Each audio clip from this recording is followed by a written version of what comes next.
Facebook. Let's bring in Dennis Yu to talk about it. Dennis is the Chief Technology Officer for BlitzMetrics. It's good to have you with us. So Lori laid it out there. It is a little complicated, it seems, to delete Facebook, but there is that movement, #delete Facebook. Do you see this really making a big impact on this company, or can it weather this storm? Are people leaving United Airlines just because something bad happened? Some did, yes. So 1 or 2% They say they will. And then they get a ticket again, right? I don't know. Yeah. But if you're going to delete Facebook because of data privacy, you're going to delete Google. You're going to delete Amazon. You're going to delete all the other online services. Good luck trying to survive as a digital citizen and not have Facebook login. The number of things that are connected to Facebook are just immense. And Facebook has a ton of data, but other guys have even more data than that. So are you doing it as a backlash to the fact that there is Cambridge Analytica, where those guys couldn't cause any real damage? Or is there like a real issue with data security? I don't believe there is one.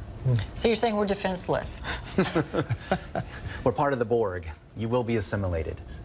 That's depressing. Look, Facebook has been pointing the finger at Cambridge Analytica. That company, of course, denies any wrongdoing. Who is at fault here, in your estimation?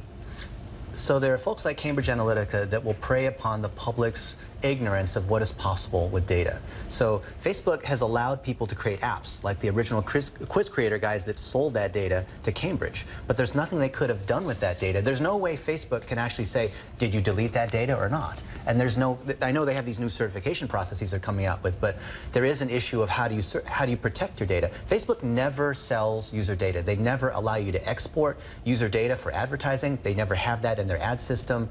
So I think there's a lot of education that I think Facebook's been doing the right thing, but they've not been educating businesses and consumers and regulators what is really possible. Right, because they kind of bury it down into Facebook, how to change this setting and that setting, or allow this and not allow that, don't they? Yeah. And consumers are fundamentally not okay with having ads. So there are settings where you can actually say, I don't want to have any of my data shown for targeting. I went into my Facebook last week and I found that I have 238 targeting pixels on me. So you go to a website and maybe see some red shoes and those shoes follow you around. That's retargeting. So Facebook is making money by serving targeted ads, but you can opt out of all that. But you can't completely opt out of advertising because Facebook is an ad-supported network. All right, I want to talk to you about this internal memo that was leaked from Facebook.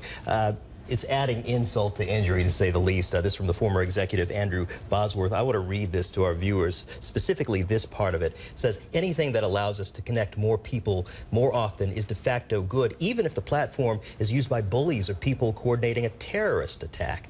Bosworth says that was taken out of context, but a lot of people, they're seeing this, Dennis, they're saying, wait a minute. Growth at all costs. That's part of the programmer mentality that I was a part of in Silicon Valley a few years ago, right? And when it's an internal team and you have an engineer that's trying to rally the troops, that's the kind of thing like, we're going to win at all costs. But now that that's come out, Facebook is trying to shut down the PR around that, trying to figure out like who leaked that. Because it looks bad. They can't just say, oh, well, yeah, totally, growth at all costs. Doesn't matter if people are committing suicide and people's heads are getting cut off and getting shot. Yeah. They have to denounce that, but at the same time, they weren't playing the PR angle properly.